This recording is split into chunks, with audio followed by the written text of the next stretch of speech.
Well, I finally worked out how to explain the limiting factors of SYL FAQA OAP. Finally! The winning's beginning! Tornado, tornado!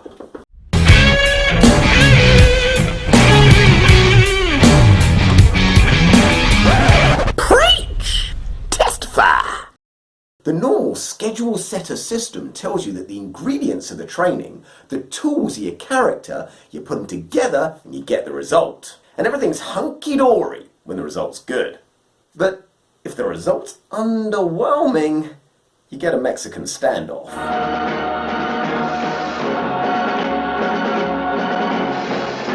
The coach questions the natural talent and tools of character that the athlete brought to the training. And the athlete questions the ingredients of training that the coach is using that didn't work. And both end up doing searches separately, but probably at the same time, for questions like, what's the best exercise for, and what's the best way to online? The coach reads everything through, well, confirmation bias, and the athlete, they're looking for the Holy Grail. And this isn't the coach's or athlete's fault, it's a problem with the system. The coach says in his mind, well, it worked for Jackson and Darnell, so the training works. Must be him. And the athlete says, look, I tried as hard as I could, and it didn't work for me. Some athletes self-blame and then carry on for another year, while other athletes have the conversation. And if the coach wins that little struggle, well, that's another year of a system that doesn't work. And if the athlete wins the argument, then his prize is leave the group, feel like a loser, and then have to start coach hopping. Whoa, copyright infringement. Don't besmirch my image. You even make me lose virtually. You better scrub your hard drive.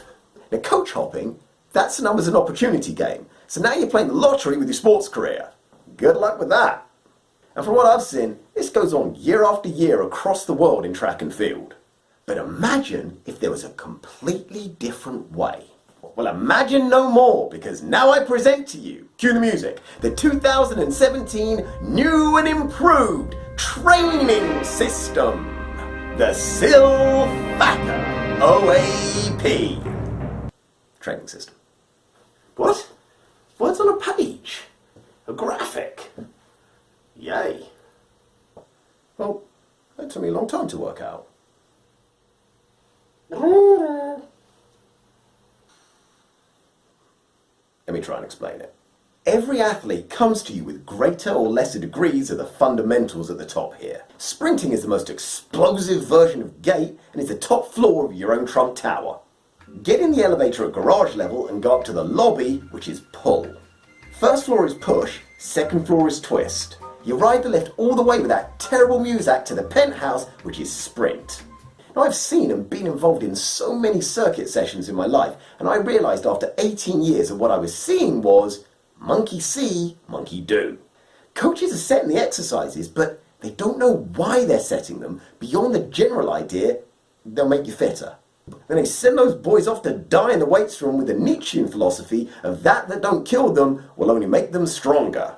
I need you to hurry up now, cause I can't wait much longer. They get them hopping around like demented rabbits doing plyo and jumping over things like some sort of test of courage. Yeah, it builds character. And all this happens not because the coach is mean. They're actually well-meaning. It's just because no one's ever explained to the coach why they're doing all this. So here's the why. Every exercise where you move can be put into one or a combination of those movement pattern categories. And these fundamental movements are a diagnostic tool for finding out problems. That's it. The coach isn't a drill sergeant. He's a physical doctor diagnosing problems in movement. Let's take something really obvious. The press-up. Athletes do them. But why? Now, the press-up's many things, but it's basically a push pattern where you get to watch how the athlete handles horizontal shoulder movement while keeping a rigid core, a neutral pelvis, all to minimize leakage. That's it. If when you do a press-up your core's moving, put hard currency on the fact that's going to show up as a limiting factor in your sprinting. It's really got nothing to do with how many you can do or how fast you can do them. It's just a diagnostic tool. Get a damp, dank, smelly hall of sweaty athletes to do press-ups for 20 seconds, and they're either thinking, can I survive the time? Or, if they're advanced, how many press-ups can I do in the time? And the coach is probably thinking the same thing, or more pressing issues like what he's having for tea, but That's not because he doesn't care. In many cases, he's turned up for free. He cares. He just thinks it's perfunctory. You do it, it gets done. But what he's not doing is scanning the room like a Terminator with an infield grid graphic, noticing that Millie's left side pelvis dips down as she descends, or that Vanilli's got an anterior pelvic tilt. And he's definitely not correlating that to Millie having an underactive right glute, which is causing her hamstring problems, or Vanilli not running those fast times because he's leaking his energy out all over the floor. He's just yelling at Vanilli in the next session, "Keep your hips high!" and labeling Millie as just fragile, injury prone. And he's not wrong. I mean, yeah, Vanilli does need higher hips, which is basically a neutralized pelvis and rigidity in the core. And Millie, she is going to keep on getting injured. But a clue to both of them was in that steamy, sweaty hall doing press-ups, and the remedy could have started there too. And this is the same for all the patterns. If sprinting is the penthouse, then you need to maximize each level to get there. Mobility, flexibility, strength, explosive strength, reactive strength, speed, etc. These are all qualities. And you can improve these different qualities by using tools from the weights, plyo, calisthenic or drills toolboxes. But using these tools is only useful if you link it to the limiting factor, which is a movement. So while the squat is a fine movement pattern that if you added weight to it, well, you'd call it a squat, and if you did it plyometrically, you'd call it a jump squat, and if you did it at body weight rhythmically, you'd call it a body weight squat, and if you did it in a circuit, you might call it a burpee. None of these are going to help Millie's left side pelvic dip, and a bunch of them is going to exacerbate it, making her even more likely to injure the harder she works. And Vanilli can do as many sprint sessions as he wants and puke up as many times as his guts will allow, giving him that warm, fuzzy feeling in his stomach like he's working really hard. Or maybe that's the bile.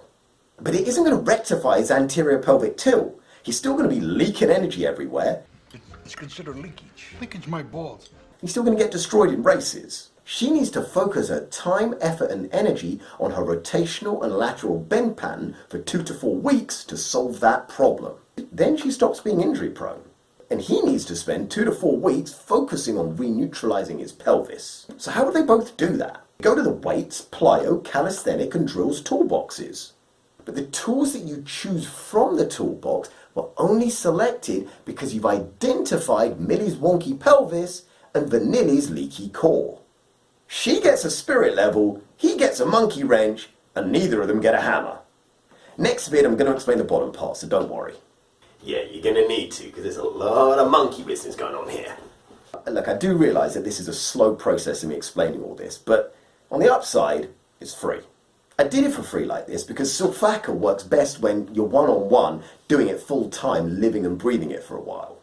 However, when you guys have been kind enough to write to me, it's made me realise that some good advice is better than no good advice, or worse, bad advice. And whilst this isn't the perfect system that I would want to employ, which is a one-on-one, full-time, live it and breathe it for a few months in order to learn all the skills, there is still value in doing it this way. And it also dawns on me that people want stuff quicker and they feel like time is ticking for them. And so I'm going to try and organise some sort of online help and advice. Now this is not SYL FAQA the way that I would want to do it, but maybe helping using tech like WhatsApp and FaceTime will be better than nothing. Tech. You guys had to find my limiting factor, didn't you? I'll get the website up and priced up properly and I'll let you know. But in the meantime, if you feel like time is pressing, then do what everyone else is doing and just contact me on Facebook and I'll try and work out something for you. You're scared of Facebook, you're scared of Facebook. Anyway, enough of that. Bust me a thumbs up, because let me tell you something. Bustin' makes me feel good. Type away in the comments bay, and if you like my vibe, please subscribe. Woo! Woo!